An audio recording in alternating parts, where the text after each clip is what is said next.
এঁচোড়ের অনেক রকম রান্নাই তো আমরা করে থাকি, স্পেশালি এঁচোড় চিংড়ি। যদিও সেটাও খেতে দুর্দান্ত লাগে, কিন্তু আজ আমরা বানাবো এঁচোড় দিয়ে একদম অন্য রকমের একটা রেসিপি, আর সাথে থাকছে কিছু টিপস অ্যান্ড ট্রিক্স। নমস্কার বন্ধুরা, আপনারা দেখছেন শুভেচ্ছা রসোই। তো চলুন শুরু করি আজকের ভিডিও এঁচোড় কষা। এখানে আমরা এঁচোড় নিয়েছি 750 গ্রাম মতো, যেটা আমি এইরকম বড় বড় করে ডুবো ডুবো করে কেটে নিয়েছি।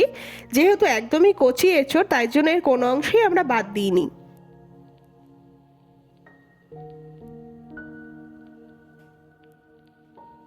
আর আমরা নিয়েছি দুটো মিডিয়াম সাইজের আলু, ওই একই রকম এঁচোড়ের সাইজেই বড় বড় করে আমি সেটাকেও কেটে নিয়েছি।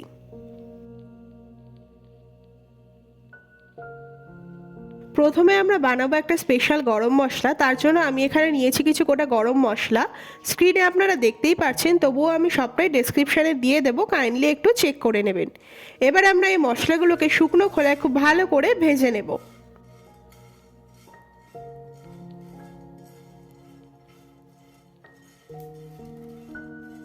মশলা আমাদের ভাজা হয়ে গেছে, এবারে আমরা সেটাকে নামিয়ে একটু ঠান্ডা করে নেব।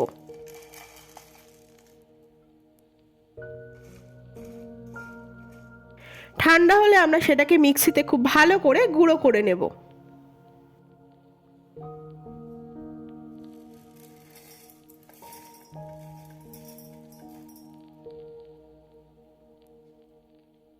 তৈরি আমাদের ঘরোয়া স্পেশাল গরম মশলা। এবারে আমরা এঁচোড়গুলোকে সিদ্ধ করে নেব। তার জন্য জল আমি আগেই গরমে বসিয়ে দিয়েছিলাম। এবারে তার মধ্যে দিয়ে দিচ্ছি পরিমাণ মতো লবণ আর হাফ চা চামচ হলুদ গুঁড়ো। একটু মিশিয়ে নিয়ে তার মধ্যে আমরা কেটে রাখা এঁচোড়গুলোকে দিয়ে দেব।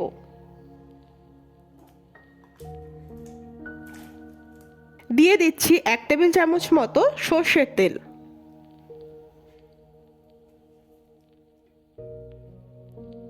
একটু মিশিয়ে নিয়ে এবারে আমরা ঢেকে দিয়ে এঁচোড়গুলোকে সিদ্ধ হতে দেব।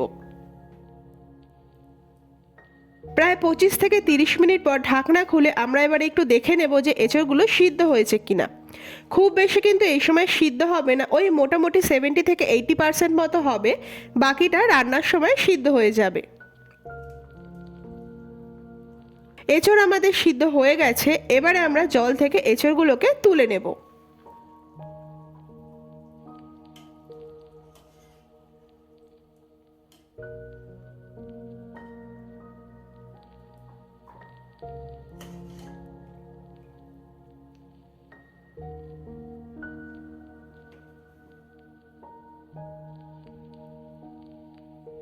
এবারে কড়াইতে দিয়ে দিচ্ছি 7 থেকে 8 টেবিল চামচ মতো সর্ষের তেল। তেল গরম হলে তাতে আমরা কেটে রাখা আলুগুলোকে ভেজে নেব। আপনারা চাইলে এঁচোড় সিদ্ধর পর আলুগুলোকেও একটু ভাপিয়ে নিতে পারেন এবং তারপরে ভাজতে পারেন। আমি এখানে কাঁচাই ভাজছি। দিয়ে দিচ্ছি সামান্য একটু লবণ।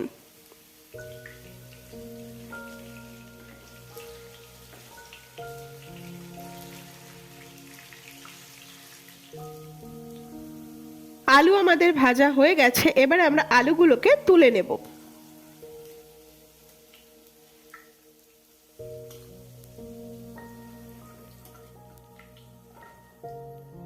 এবারে আমরা এঁচোড়গুলোকে ভেজে নেব। সব একেবারে আমি ভাজবো না, তাতে কিন্তু তেলের টেম্পারেচারটা কমে যাবে এবং ভাজতে সময় লাগবে, আর সব ঠিক করে ভাজাও যাবে না। তাই আমি দুটো ব্যাচে ভাগ করে এঁচোড়গুলোকে ভেজে নেব।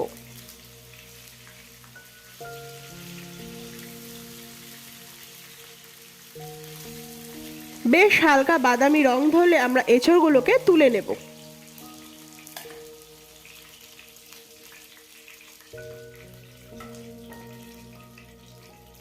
বাকি এঁচোড়গুলোকেও আমরা একইভাবে ভেজে নেব।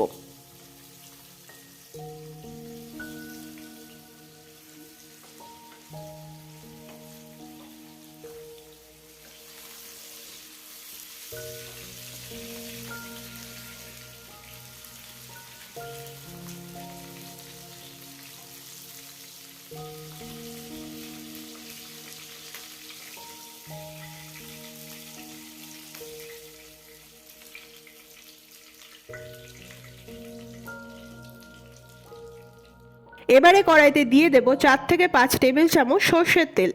তেল গরম হলে তাতে আমরা ফোড়ন দেব দুটো তেজপাতা, দারচিনি, এলাচ, লবঙ্গ আর 1 চা চামচ জিরে।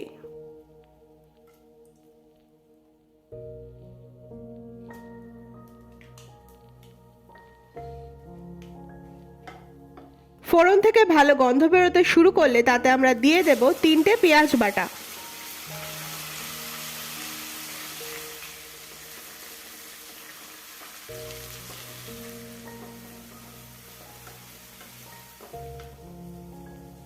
পেঁয়াজটাকে খুব ভালো করে ভেজে নিয়ে তাতে আমরা দিয়ে দেব 1 চা চামচ রসুন বাটা।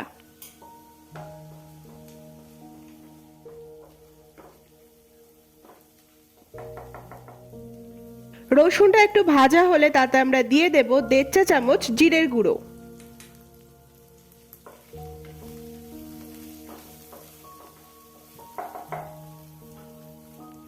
দিয়ে দিচ্ছি 1.5 চা চামচ আদা বাটা।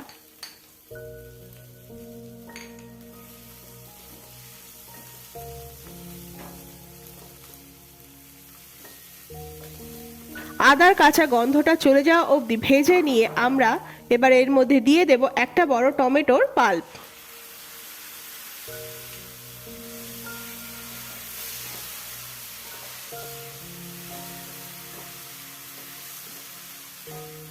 টমেটো দিয়ে মশলাটাকে একটু কষিয়ে নিয়ে তাতে আমরা দিয়ে দেব 1/2 চা চামচ হলুদ গুঁড়ো আর স্বাদ মতো লবণ।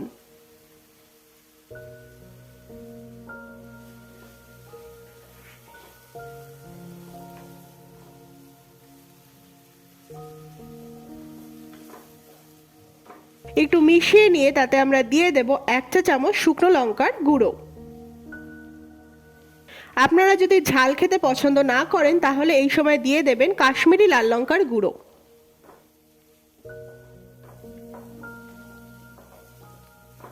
মশলাটাকে একটু কষিয়ে নিয়ে তাতে আমরা দিয়ে দিলাম 4 থেকে 5টা ছেঁড়া কাঁচা লঙ্কা।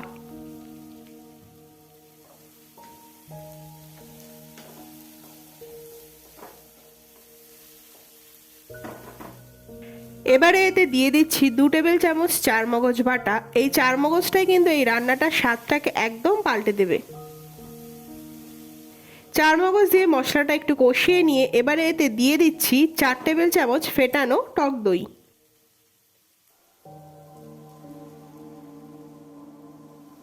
টক দই দিয়ে কিন্তু মশলাটাকে একটু সময় নিয়ে খুব ভালো করে কষাতে হবে।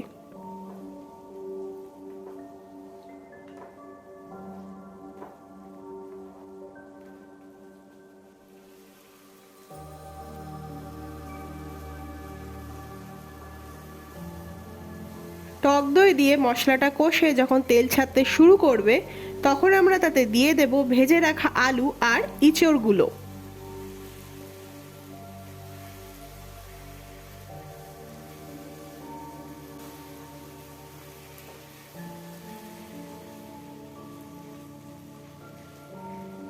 এবারে আমরা এঁচড়গুলোকে ঢেকে ঢেকে বেশ কিছুটা সময় নিয়ে কষাবো। মাঝে ঢাকনা খুলে সবটা আবারও একবার খুব ভালো করে মিশিয়ে দেব।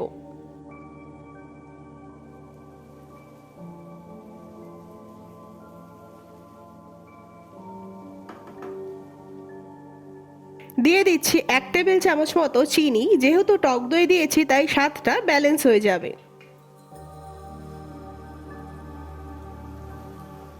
এই রান্নাটা কিন্তু পুরোটাই ধৈর্য আর সময়ের ওপর নির্ভর করে। আপনি যতটা সময় দেবেন ততটাই ভালো টেস্ট হবে।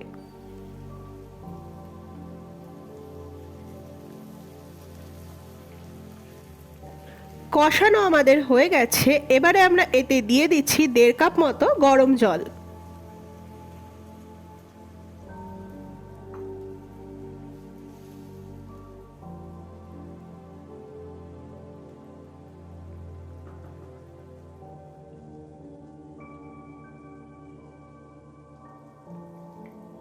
জল দিয়ে আবারও আমরা ঢেকে দিয়ে ফুটতে দেব। মাঝে ঢাকনা খুলে সবটা একবার একটু খুব ভালো করে মিশিয়ে নেব আর নুন মিষ্টিটা একটু চেক করে নেব।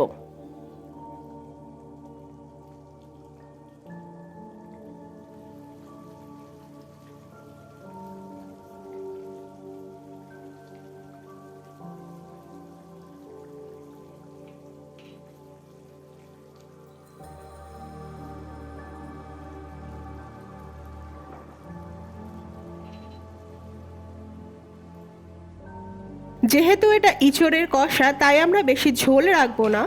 জল টেনে এরকম গা মাখা হয়ে এলেই তাতে আমরা দিয়ে দেব 1 টেবিল চামচ ঘি আর আমাদের তৈরি করে রাখা হাফ চা চামচ গরম মশলা।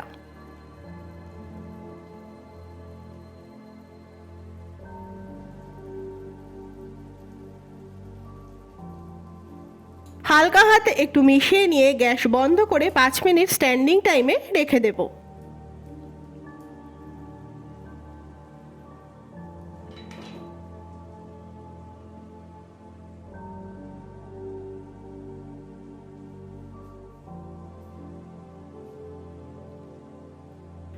তৈরি আমাদের ইঁচড় কষা।